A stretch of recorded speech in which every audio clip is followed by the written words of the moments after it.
In February, the shooting death of 22-year-old Amir Locke by Minneapolis police executing a no-knock warrant sparked nationwide outrage. And now, Minneapolis has implemented a ban on such warrants. This comes almost 2 years after the murder of George Floyd in the same city sparked a movement for police reform across the U.S. I want to bring in now the mayor of the great city of Minneapolis, Mayor Jacob Frey. Sir, good to have you here with us. We have to start with this new policy now that's in place, been in place for the last couple of weeks, which now requires police to wait 20 to 30 seconds after announcing that they're there before they go in. So essentially banning no-knock warrant. But you made reforms to the no-knock warrant policy back in 2020, but you didn't go this far. Why didn't you go this far then when you changed the policy?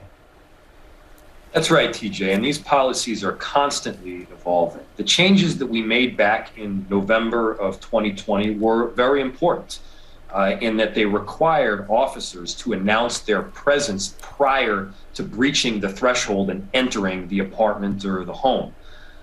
In this case, we wanted to go even further, prohibiting both the application for and the execution of all no-knock warrants.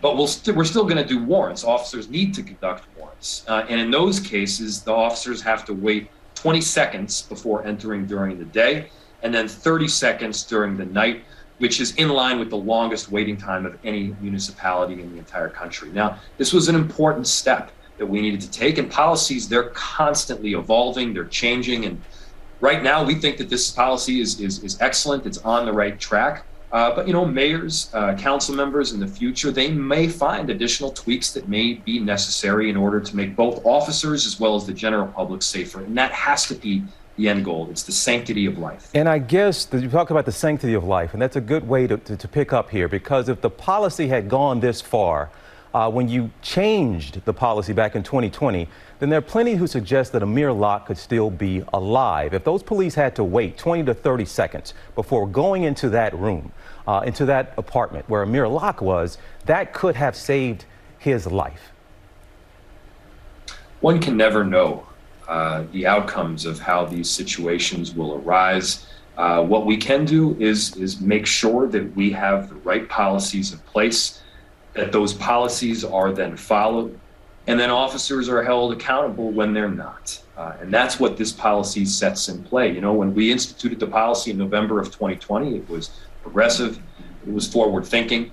I am pleased that we are now going even further. In fact, if you listen to Campaign Zero, which has a massive database of all municipalities and states and their policies in the entire country, Minneapolis is basically tied for first. We are, of any city in the entire country, we've got the most restrictive policy.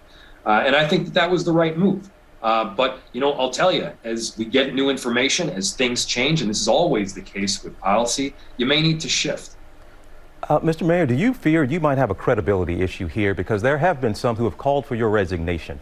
Because when the policy was tweaked back in 2020, you outright, and even your campaign website flat out said that we have banned. You listed as an accomplishment of your administration that you all had banned no-knock warrants, and that wasn't the case. So here we come again, and it's been changed, and they have to wait 20 or 30 seconds. And now people are looking and say, well, there are some exigent circumstances, or there's still loopholes or ways for the police to kind of get around this.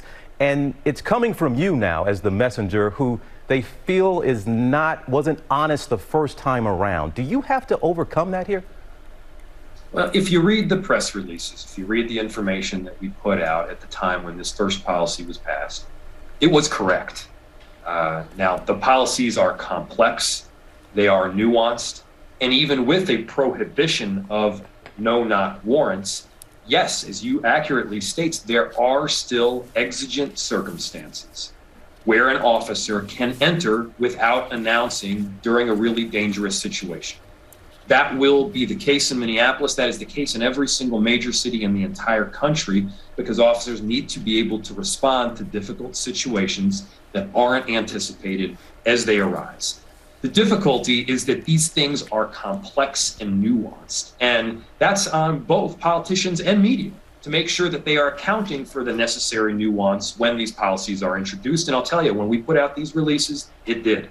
We've done story after story here on a national level about things that have taken place in your city. You give me an idea. What do you think the relationship is right now between the community and the police? I think we have a lot of work to do. We certainly need a culture shift within our police department. We need to rebuild trust where it's been lost. We need to build trust in areas where it had not been there to begin with. And that requires us to do a lot of work, but I'll tell you, there is a collective recognition, not just that we need change, but that people are willing to step up and be that change. And whether that's new officers and recruits that are entering our police department, or people that are saying we need additional accountability and policy changes, and by the way, we've made a litany of them. That necessary change is taking place as we speak. Minneapolis wants to be on the forefront of it, and hopefully we can set a trend that other cities throughout the country can follow. Well, again, I think people would point to it and say it is progress. Some might not think it goes far enough, but I think all could agree that it's going at least in the direction of something positive taking place. Mayor Frey, we will continue to check in with you if that's all right. But thank you so much for taking some time here. Thank you for the time. I appreciate it. Well, hey there, GMA fans. Robin Roberts here. Thanks for checking out our YouTube channel. Lots of great stuff here. So go on, click the subscribe button right over here to get more of awesome videos and content from GMA every day, anytime. We thank you for watching, and we'll see you in the morning on GMA.